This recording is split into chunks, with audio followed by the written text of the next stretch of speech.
AGM hospital Bilariya की चुंगी शहर आजमगढ़।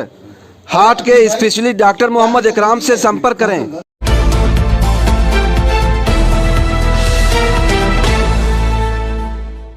जय हिंद, आदाब। मैं हूं शमीम जराजपुरी और आप देख रहे हैं खबरों नज़र चैनल।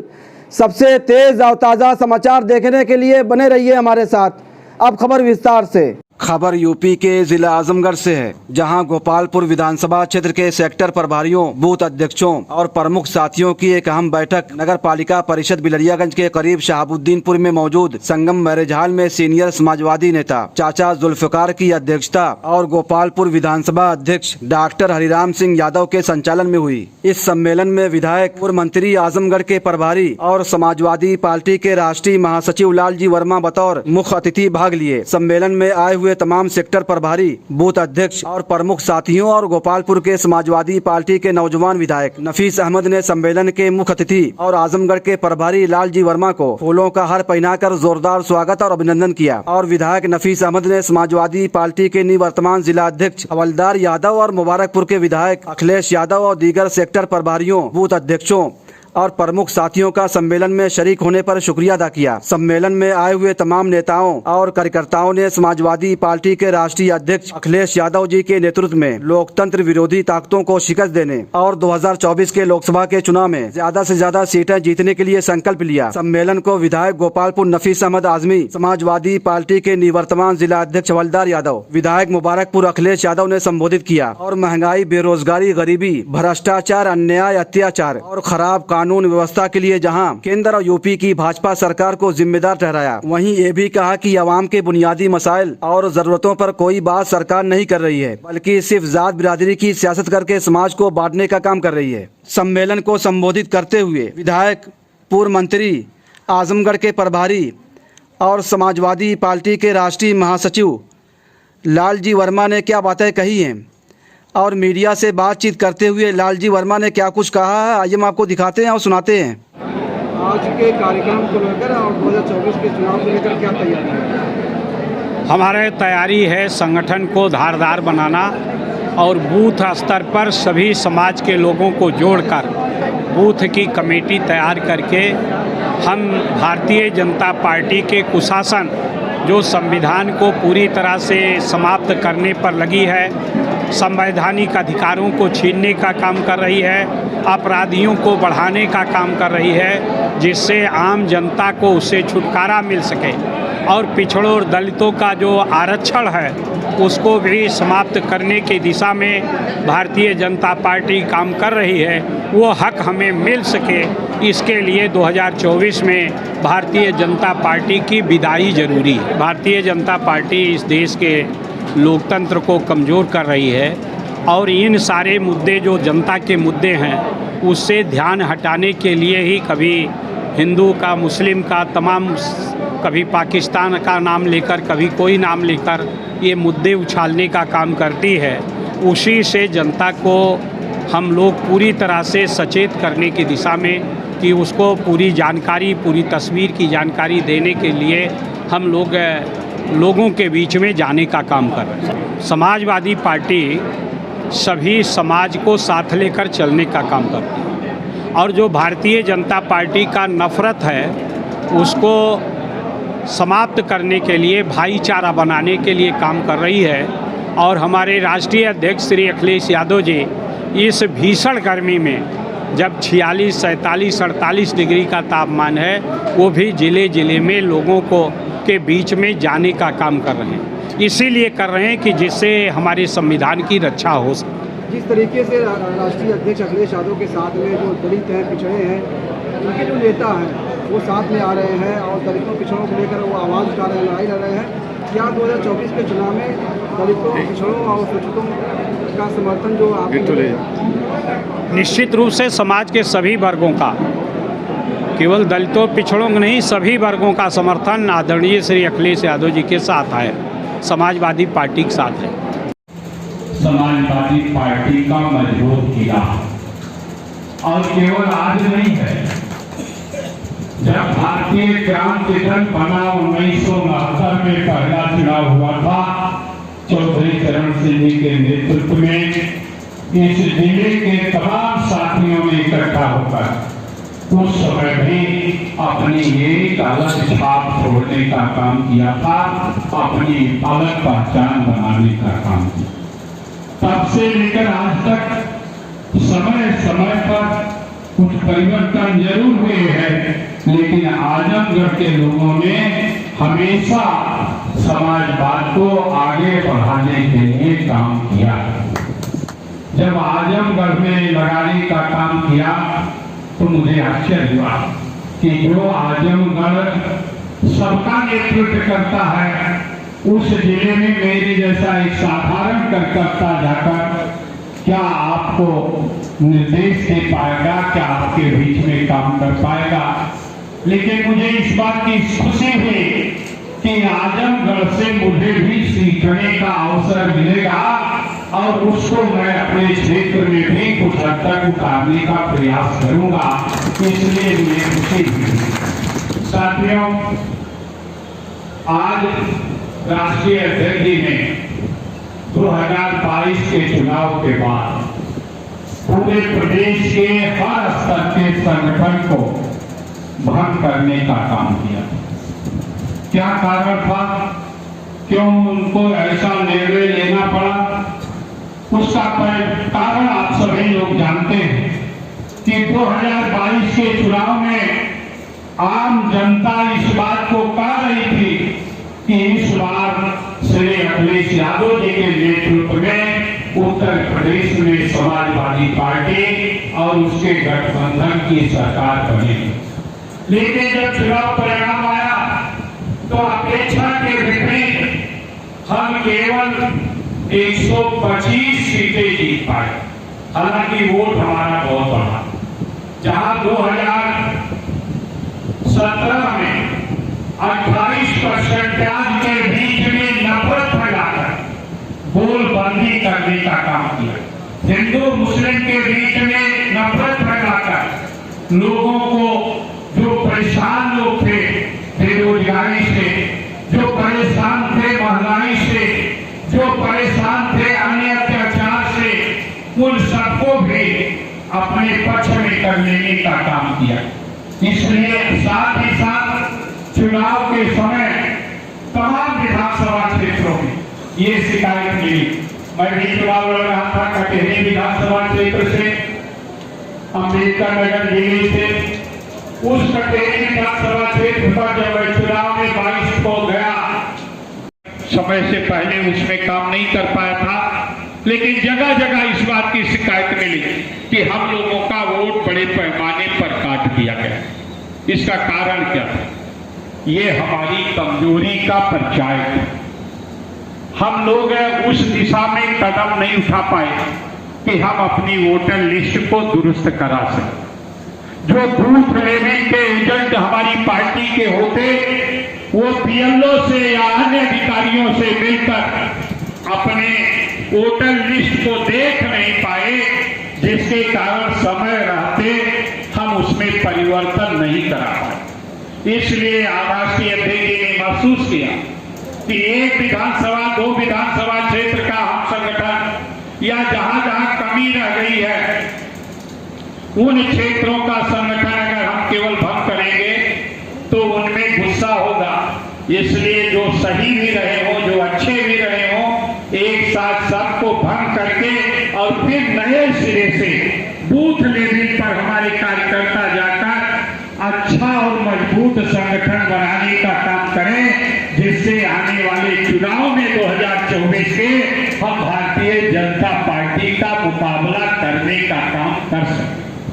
इसलिए उन्होंने ये कदम उठाने का काम किया और उसको बनाने के लिए उन्होंने जो ऐलान किया था, अप्रैल महीना पूरा दिया था सेक्टर और जोन कमेटी बनाने के लिए, और मई 1 महीना पूरा दिया था बूथ स्तर तक की कमेटी बनाने के लिए।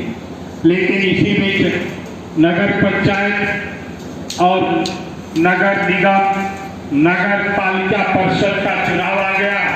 हम सब लोग उसमें व्यस्त हो गए, और जब उसमें व्यस्त हो गए, जिसके कारण हम लोग अपनी कमेटी को सही समय पर बनाने का काम नहीं कर पाए। इसलिए राष्ट्रीय अध्यक्ष जी ने जिला अध्यक्षों की बैठक की, उसमें 15 दिन तक उन्होंने बढ़ाने का काम किया। 15 दिन बढ़ाने का मतलब है अच्छी कमेटी बनाने का काम करना। साथियों, आज इस देश के लोकतंत्र को खतरा उत्पन्न हुआ। भारतीय जनता पार्टी प्रदेश और देश दोनों में सरकार में है और हमें सबको लालीपाप देकर, आम जनता को लालीपाप देकर हमारे ऊपर अन्याय अत्याचार करने का काम कर रही है, हमारे अधिकारों को छीनने का काम कर रही है। बड़े बलिदानों के बाद इस देश को आजादी मिली। आजादी के बाद हमारे राष्ट्रीय नेताओं ने बड़े सोच विचार कर इस देश के संविधान को बनाने का काम किया। आजादी के पहले इस देश में राजशाही थी, राजा राज करता था, पीढ़ी दर पीढ़ी राज करता था, तोप और तलवार के बल पर राज करता था। इसलिए आजादी के बाद हमारे देश के नेताओं ने तय किया कि अब इस देश में कोई राजा नहीं होगा, कोई रानी नहीं होगा, बल्कि जनता का जनता के लिए शासन होगा। जनता के द्वारा चुनी हुई सरकारें होगी, कोई छोटा बड़ा नहीं होगा। बाबा साहब भीमराव अम्बेडकर के नेतृत्व में संविधान लिखा गया और उसमें हर जात बिरादरी धर्म के लोगों को बराबरी का अधिकार दिया गया, चाहे वो कोई गरीब हो चाहे कोई अमीर हो, सबको बराबर का वोट का अधिकार दिया गया। और ये निर्णय लिया गया कि जो बहुमत से चुनाव जीतेगा वही राज करने का काम करेगा। हर 5 साल पर चुनाव की व्यवस्था की गई कि जिससे कोई एक बार जीतने के बाद वो हिटलर की तरह तानाशाह न बनने पाए। इसलिए हर 5 साल के बाद चुनाव की व्यवस्था करने का काम किया। चुनाव स्वतंत्र हो सके इसके लिए चुनाव आयोग बनाने का काम किया गया। स्वतंत्र चुनाव आयोग बनाने का काम किया गया कि वो सरकार के अधीन नहीं होगा, वो स्वतंत्र होकर काम करने का काम करेगा। हमें न्याय मिल सके इसलिए स्वतंत्र रूप से न्यायालय बनाने का काम किया गया। अच्छी जांच हो सके इसलिए सीबीआई और ईडी की व्यवस्था भी करने का काम किया गया। लेकिन आज भारतीय जनता पार्टी की केंद्र और प्रदेश की सरकार मिलकर इन सारे संवैधानिक संस्थाओं को पंग बनाने का काम कर रहा है। चुनाव आयोग को कठपुतली बना दिया, जिसके कारण आप लिखते रहिए, चिल्लाते रहिए कि यहाँ ऐसा ऐसा गलतियां हो रही है। चुनाव आयोग नोटिस लेने का काम नहीं कर। हम लोगों ने देखा, चाहे वो आजमगढ़ का चुनाव रहा हो बाई इलेक्शन, चाहे वो मैनपुरी का बाई इलेक्शन रहा हो, जिस तरह के सरकार ने नंगा राज किया, चाहे वो रामपुर का चुनाव रहा हो, रामपुर में जिस तरह से लोकतंत्र की मर्यादा को ध्वस्त करने का काम किया गया। वो हमारा वोट देने का अधिकार है, उस अधिकार को हमसे छीनने का काम किया गया। हम वोट पर जाने न जाने पाए, हर गली मोहल्ले में पुलिस लगाकर हमें रोकने का काम किया गया।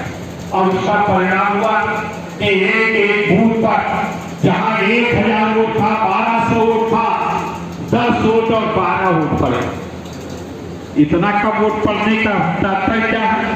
जो लोकसभा के जनरल इलेक्शन में 2022 में रामपुर में जहां 60% वोट पड़ा था, वहां विधान जब बाई इलेक्शन हुआ तो 32% वोट पड़ा और उस 32% में असली वोट केवल 16% पड़ा।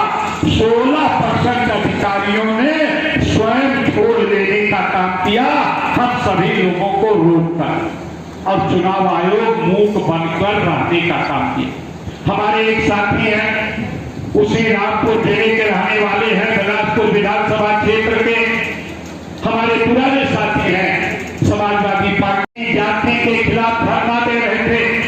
हम लोग बैठे थे पुलिस कप्तान के आवास के सामने, पुलिस वालों ने 15 करीब 50 महिलाओं को, और वो भी बुर्का नशीब महिलाओं को लाकर हम लोगों को आगे बैठा दिया, और उसमें से एक से शिकायत करा दिया कि हमारे साथ ये लोग जो बैठे हैं समाजवादी पार्टी के लोग छेड़खानी कर रहे हैं, और इस आधार पर पुलिस आकर उन लोगों के खिलाफ लाठीचार्ज किया और उनको पकड़कर ले जाकर थाने में बैठा देने का काम किया।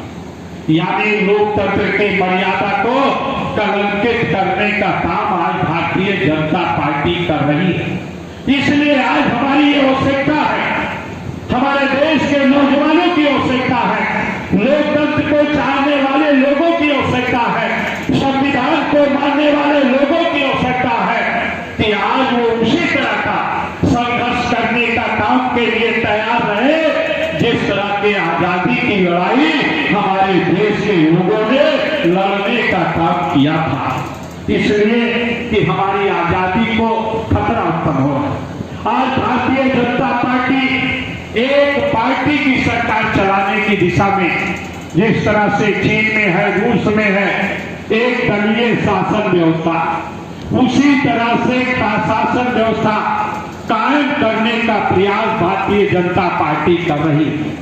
इसलिए विपक्षी पार्टी के नेताओं को, जो बोलने वाले लोग हैं, किसी भी, चाहे वो सीबीआई के माध्यम से या ईडी के माध्यम से या न्यायालय के में फर्जी मुकदमा कायम करके न्यायालय के माध्यम से उनको लोकतंत्र में भाग लेने से वंचित करने का प्रयास किया जा रहा है। अभी आप लोगों ने देखा कि आजम खां के सदस्यता चली गई, उन्होंने कोई जुर्म नहीं किया, केवल इतना कहा था कि डिया साहब आपका अत्याचार बंद होना चाहिए, आप ये जान लीजिए कि हमारी जिस पार्टी से समझौता हुआ है उनके कार्यों को आप जान लीजिए, सत्ता चुनाव के बाद आपको नाक न रगड़ना पड़े, इस बात को आप जान लीजिए। और इतने पर ही हेट स्पीच के नाम पर मुकदमा हुआ, सजा हो गई, बड़ी जल्दी सजा हो गई, और उस सजा होते ही उनकी सदस्यता चली। हालांकि उसके ऊपर उच्च न्यायालय में जाने के बाद उनका मुकदमा समाप्त हो गया, वो बरी हो गई। इसी तरह से अब्दुल्ला आजम की सदस्यता इसलिए चली गई कि वो धरना दे रहे थे, और जब धरना दे रहे थे वो नाबालिग थे, उसके बाद भी उस पर मुकदमा कायम हुआ और 2 साल की सजा हो गई। राहुल गांधी जी की सदस्यता चली गई। ये लोकतंत्र के लिए मजाक है, लोकतंत्र के लिए खतरा है। आज हमारे सामने ये संकट है, हमें लॉलीपॉप दिया जा रहा, महंगाई चरम सीमा पर है, बेरोजगारी चरम सीमा पर है, हमें बड़े संघर्षों के बाद आरक्षण का लाभ मिला, पिछड़ी जात और सोचे जात के लोगों का। बाबा साहब ने जो संविधान की व्यवस्था किया उसके कारण आपको अधिकार मिला, लेकिन उस अधिकार को भी छीनने का काम आज भारतीय जनता पार्टी की सरकार कर रही है। मैं आप सभी लोगों से निवेदन करना चाहता हूं, ये पिछड़े वर्ग के लोग, अनुसूचित जात के लोगों को क्या ही विषय नहीं है, आपको बैठने का काम नहीं करना, संघर्ष के लिए तैयार होना। आज इस प्रदेश के जो 29 मेडिकल कॉलेज हैं, जिनको इन्होंने स्वायत्तशाही संस्था के नाम पर संचालित करने का काम किया, पैसा सब सरकार का, लेकिन उनको कहा ऑटोनॉमस ये संस्थाएं हैं। खबर और विज्ञापन के लिए संपर्क करें। आजमगढ़ की ताज़ा और तमाम खबरों को सबसे पहले देखने के लिए हमारे चैनल को सब्सक्राइब करें।